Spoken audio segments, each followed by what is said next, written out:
but his team is also starting to prepare for his upcoming inauguration. Marlene Alcaide with the details.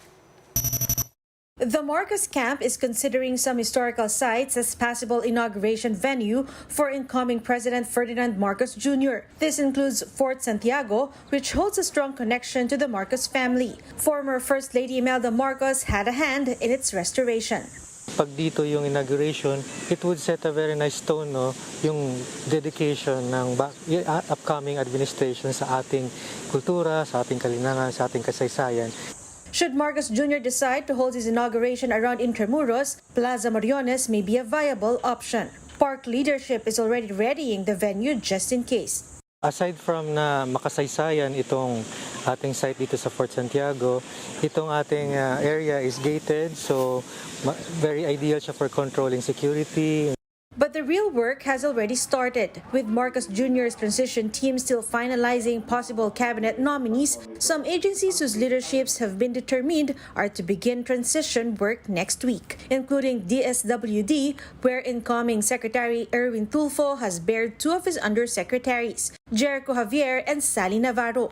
I have only chosen two pa lang who will come with me on Monday. Para sa transition, I will limit bringing in so many people because I want to promote people from within. Meanwhile, incoming Finance Secretary Ben Jokno mentioned that outgoing Tourism Secretary Bernadette Romulo Puyat will be the BSP's new Deputy Governor. Incoming DICT Secretary Ivan Uy also pointed out Marcos Jr.'s marching orders. One is on digital connectivity. He wanted me to work on providing connectivity, good connectivity with reasonable cost, especially in the remote areas where our primary telcos could not go there. Other names, meanwhile, continue to be floated as possible cabinet officials. That includes outgoing Congressman Rodante Marcoleta, rumored to head the Energy Department. There's also word that columnist Rigoberto Tiglao or attorney Karen Jimeno could become the new presidential spokesperson. We can confirm that those names are being talked about, but there are no decisions being made yet as of now. Wala pa po. For News 5, Marlene Alcaide, we are One News. The PNP is ready should President-elect Bongbong Marcos decide to hold his inauguration outside Metro Manila. This was confirmed by police spokesperson Jean Fajardo in an interview with One News on Wednesday. Fajardo said they've already created a task force that will keep the peace during the inauguration of Marcos Jr. and Vice President-elect Sara Duterte Carpio. We have two venues, actually one in Davao where Vice President Sara Duterte will be holding her own inauguration come June 19, and we already created Task Force Panunumpa 2022 to be headed by no less than our OIC, who is also serving as the Deputy Director for Deputy Chief for Operations. So we have our Task Group Manila and Task Group Davao who will be taking charge of the security preparation. The camp of outgoing Vice President Leni Robredo is considering to continue through the Angat Buhay NGO more of her current projects under the OVP. On 1PH's Sa Totoo Lang, Robredo spokesperson Barry Gutierrez said the Vice President is now feeling recharged after her stay in New York to attend her daughter's graduation. Upon returning to the country, Gutierrez said Robredo hit the ground running and is now back to attending meetings in preparation for the Angat Buhay NGO. Robredo's camp notes that the Bayanihan e-Consulta is among her current projects that they are considering to continue through Angat Buhay. And May 31 was the last day of the OVP's free teleconsultation service as Robredo's term nears its end. Definitely, isa yan sa mga i-consider dahil ang gusto naman natin mangyari dito, yung serbisyong na ibigay o na simulang ibigay ni VP Leni habang siya ay Vice Presidente ay kahit na sa mas maliit sigurong paraan, may pagpatuloy natin through yung private sector at through yung civil society dito sa Angat Buhay NGO na sisimulan natin sa July. We'll be back with more stories after a quick break. Keep it here on One News.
You're still watching One News Now. I'm Charles Lejano.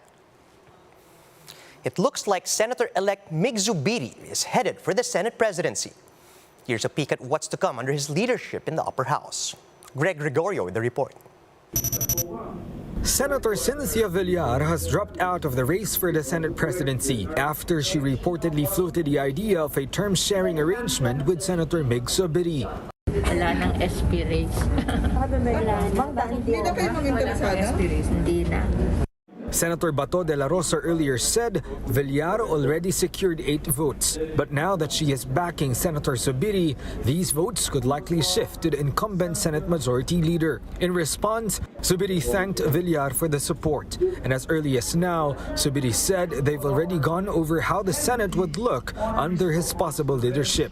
Senator-elect Loren Legarda will be the Senate pro tempore, while Senator Joel Villanueva will be the Majority Leader. Some incumbent senators will be retaining their committee chairmanship, while incoming senators have also been tasked to lead their own committees. Following this settlement between Villar and Zubiri, outgoing Minority Leader Senator Franklin Drilon said the question now is who will be the Minority Leader. Senator Rantiveros said she's now talking with Senator Coco Pimentel about their composition. Well, umaasa po kami na at least 3 kung hindi man mas marami. At gaya ng nasabi ko dati, hindi naman ang pinaka-importante ay yung absolute number ng minorya. Ang pinakamahalaga ay tunay na minorya kami. Zubiri said President-elect Bongbong Marcos is asking the help of Congress on the next administration's legislative agenda. Marcos Jr. also wants to address corruption in various government agencies. For News 5, Greg Gregorio, we are One News. Worldwide hitmaker BTS visits the White House to speak against Asian hate. More in this report from Laila Pangilinan. Hi, we're BTS, and it is a great honor to be invited to the White House. Global sensation BTS has just visited the White House, not to show their dynamite moves, but to discuss anti-Asian hate. The 7 members each took the podium to give short statements. The band's lead rapper Suga highlighted embracing one's differences. 나와 다르다고 그것은 잘못된 일이 아닙니다. 옳고 그름이 아닌 다름을 인정하는 것으로부터 평등은 시작된다고 생각합니다. Vocalist V meanwhile called on everyone to respect each other. 네, 우리는 모두의 각자의 역사를 가지고 있습니다.